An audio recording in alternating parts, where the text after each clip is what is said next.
Hello students, कैसे हैं आप सब। आई होप आप सब अच्छे होंगे।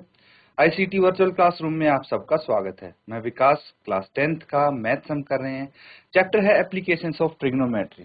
तो ट्रिग्नोमेट्री हम कैसे अप्लाई कर सकते हैं वो यहाँ पे सीख रहे हैं with help of this questions. तो ये क्वेश्चन है कुछ जिनको सॉल्व करेंगे आज हम।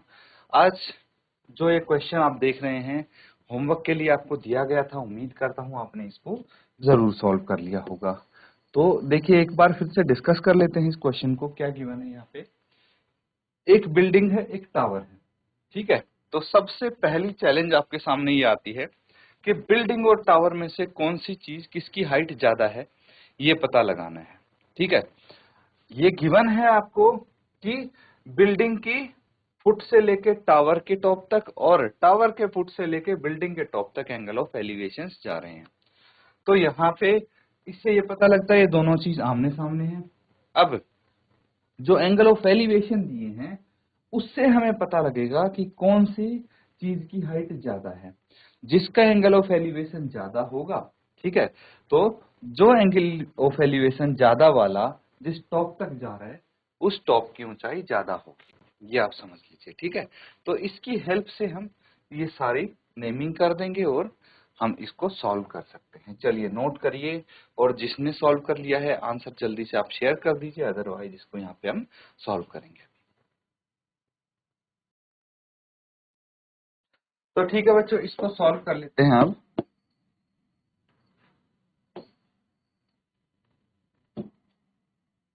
तो यहाँ पे सबसे पहले तो हम ये समझेंगे कि एक टावर है हमारे पास और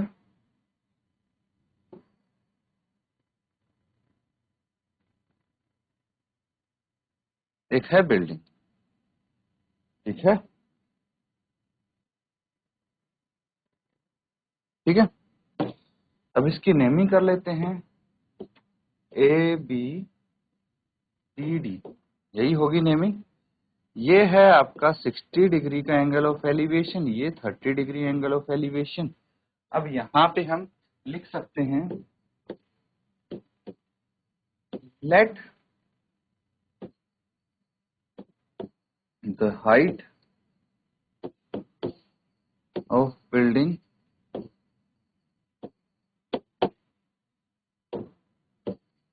बी ए बी एंड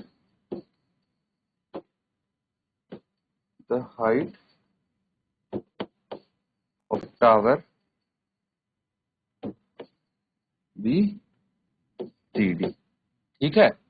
और यहाँ पे क्या गिवन है आपको, आपको टावर की हाइट गिवन है, यानी C D is equal to 50 metre ये दिया है आपको। थीटा 1 दिया है आपको 30 डिग्री, थीटा 2 दिया है आपको 60 डिग्री। ये चीजें गिवन है, ठीक है। तो अब ये 50 मीटर है मुझे पता है, और मुझे ए बी की वैल्यू फाइंड आउट करनी है। तो सबसे पहले जो साइड गिवन है वो वाला ट्रायंगल हम लेंगे। तो हमें ये टावर की साइड गिवन, टावर की हाइट गिवन है, तो triangle B C D, in triangle B C D, ये वाला ट्रायंगल हम यहाँ पे कंसिडर करेंगे सबसे पहले। और बी सी डी में परपेंडिकुलर बटे बेस बराबर है टेंजेंट। थीटा कौन सा लगेगा मुझे बस ये बता दीजिए, थीटा 1 लगेगा या 2 लगेगा। तो यहाँ पे थीटा 2 है, ये 60 डिग्री है ना, थीटा 2 60 डिग्री है। तो इस ट्रायंगल का तो यही एंगल है, तो ये थीटा 2 यहाँ पे हम अप्लाई करेंगे। तो परपेंडिकुलर है सी डी, बेस है बी सी, और टेंजेंट थीटा 2 कितना है 60 डिग्री। चलिए सी डी कितना है, अब मुझे पता है 50 है, एंड बी सी कितना है नहीं पता। टेंजेंट थीटा कितना है, ये √3 है। तो बी सी कितना हो जाएगा, बी सी को राइट साइड, इसको √3 को लेफ्ट साइड लेके आएंगे हम। तो 50 by √3 is equal to B C, या फिर हम बोल सकते हैं B C is equal to 50 by √3। देखिए ये हमारा फाइनल आंसर नहीं है, इसीलिए फिलहाल हम इसको कोई छेड़छाड़ नहीं करेंगे। इसको मतलब यहाँ पे अगर हम आंसर लिखते तो इसको हम रैशनलाइज जरूर करते, लेकिन अभी हमारा फाइनल आंसर नहीं आया है, तो ऐसे ही छोड़ देंगे, लास्ट में जैसी जरूरत पड़ेगी उस अकॉर्डिंग हम इसको कर लेंगे। अगर आप करना चाहें या रैशनलाइज तो भी कर सकते हैं, उसमें कोई दिक्कत नहीं है। यहाँ तक नोट कीजिए, फिर आगे कर। ठीक है, आगे करते हैं। अब ये वाला ट्रायंगल लेते हैं। देखिए हमारे पास BC आ गया है 50/√3 आ गया ना। तो अब अगर ABC लेंगे ट्रायंगल, तो इसमें बेस पता है, परपेंडिकुलर निकाल लेंगे, जबकि थीटा हमारा 30 डिग्री है। तो हम यहाँ पे लिख सकते हैं इन ट्रायंगल ABC परपेंडिकुलर बटे base is equal to tangent theta. ठीक है, परपेंडिकुलर बटे base is equal to tangent theta 1 यहाँ पे आएगा। तो परपेंडिकुलर कितना है, AB है, बेस है BC, और टेंजेंट थीटा 1 है टेंजेंट 30 डिग्री। तो AB हमें नहीं पता, यही तो हमें फाइंड आउट करना है।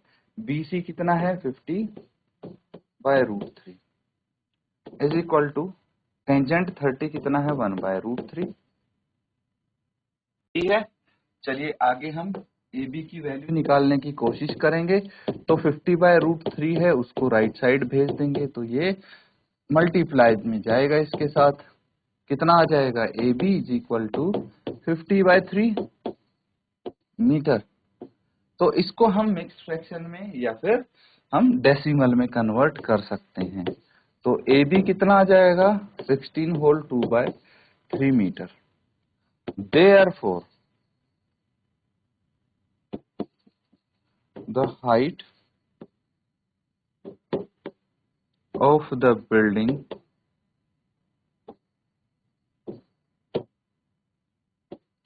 is 16 whole 2/3 metre. नोट कर लेंगे इसको, यही आपका फाइनल आंसर है बच्चों। तो ठीक है बच्चों, यहां तक चीजें कर चुके हैं आप, है ना। चलिए, ये क्वेश्चन है, इसको देखिए।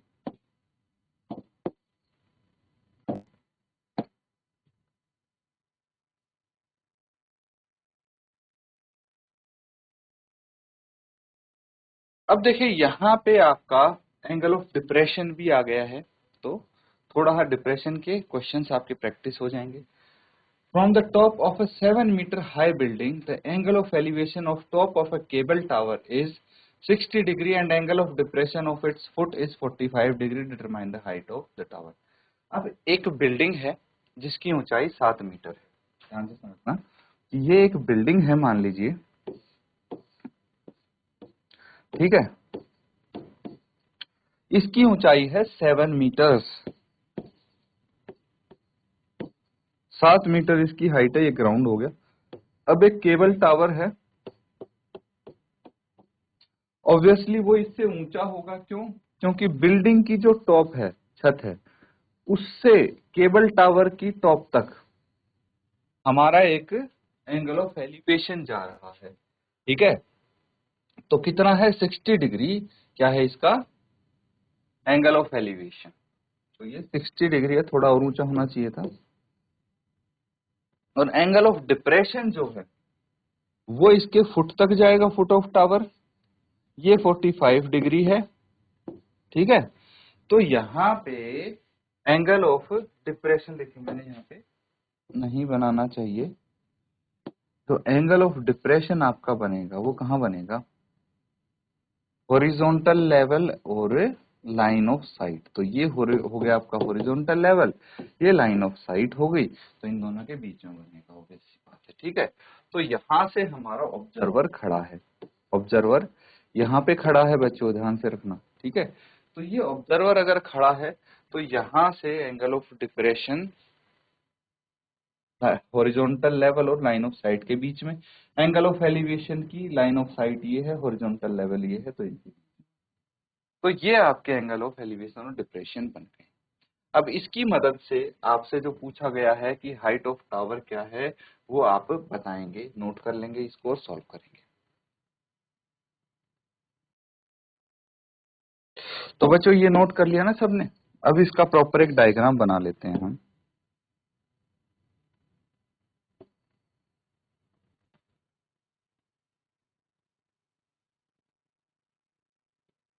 ठीक है।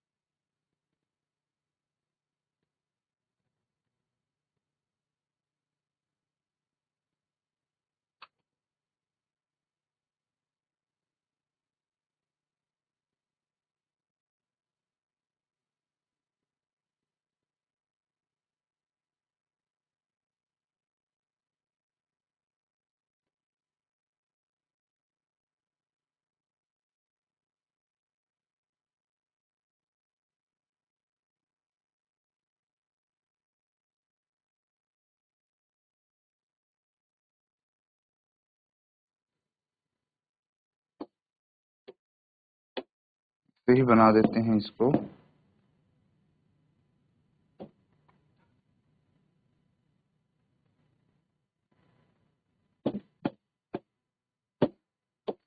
ये हमारा टावर बन जाएगा। ठीक है, ये टावर हो गया। अब ये टावर है और यहां से एक एंगल ऑफ एलिवेशन जाएगा, ये हो गया, और ये हमारा हॉरिजॉन्टल लेवल हो गया। ठीक है, अब समझेंगे चीजों को। ये मान लीजिए हमारी बिल्डिंग है ए बी, ये हमारा टावर की हाइट है सी डी, और ये ई है यहाँ पे हॉरिजॉन्टल लेवल। अब बिल्डिंग की हाइट 7 मीटर है, गिवन है आपको, कोई दिक्कत नहीं है, ये तो मेंशन कर दी हमने। ये जो एंगल है, एंगल ऑफ डिप्रेशन है 45 डिग्री, एंगल ऑफ एलिवेशन है 60 डिग्री। ठीक है, ये दो चीज आपको गिवन है। और क्या गिवन है? यही चीज गिवन है। अब यहाँ पे सबसे पहले जब क्वेश्चन सॉल्व करना है ना, आप लिखेंगे let A B the building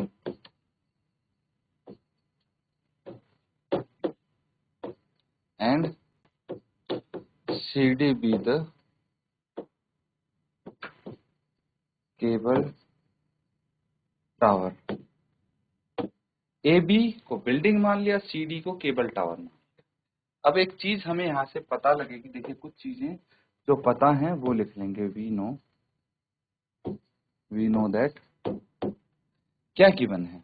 देखिए ये BC जो है AE के बराबर है ना, BC इक्वल टू AE, और ये इसके पैरेलल होगी, है ना, ये दोनों पैरेलल होंगी आपस में और इक्वल होंगी। तो अगर ये दोनों लाइन पैरेलल है, इसको ट्रांसवर्सल माने तो ये भी 45 डिग्री हो जाएगी।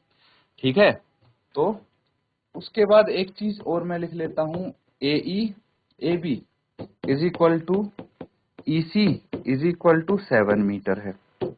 ठीक है, ये दोनों भी बराबर होंगी और ये 7 मीटर गिवन है, इसमें भी कोई दिक्कत नहीं होगी। अब हम यहाँ पे बोल सकते हैं angle ACB is equal to θ1 is equal to 45 degree, और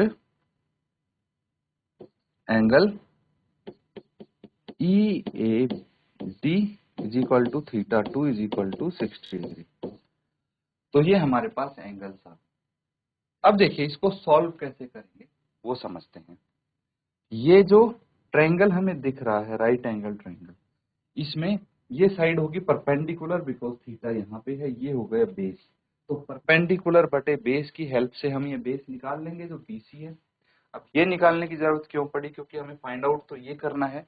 तो ये इसलिए निकालना है बच्चों, क्योंकि हमें EC तो पता है, यहाँ पे EC की वैल्यू तो पता है 7 मीटर है, लेकिन ED की वैल्यू नहीं पता। तो ED निकालने के लिए हमें ये बेस निकालना पड़ा, क्योंकि BC AE के बराबर है। अब अगर DEA ट्रायंगल में देखें तो AE हमें पता है, और ये परपेंडिकुलर हम निकाल लेंगे यूजिंग आपके जो एंगल रेशियो है उसकी हेल्प से। ठीक है, ट्रिग्नोमेट्रिक रेशियो की बात। तो बस यहाँ पे हम इसी की हेल्प से, अगर ED हमारे पास आ गया तो DC क्या होगा? DC आपका हो जाएगा ED प्लस EC। EC हमें पता है, ED हम निकाल लेंगे, बस DC आ जाएगा। यही आपको फाइंड आउट करना है, तो नोट करेंगे इसको और होमवर्क में कंप्लीट करके लाएंगे बच्चों। तो बच्चों यहाँ पे हमने जो क्वेश्चन समझे हैं उनको अच्छे से आप घर पे प्रैक्टिस करें, होमवर्क में कंप्लीट करें क्वेश्चंस को। इसी के साथ आज का सेशन यहाँ पे एंड करेंगे। Thank you and have a nice day.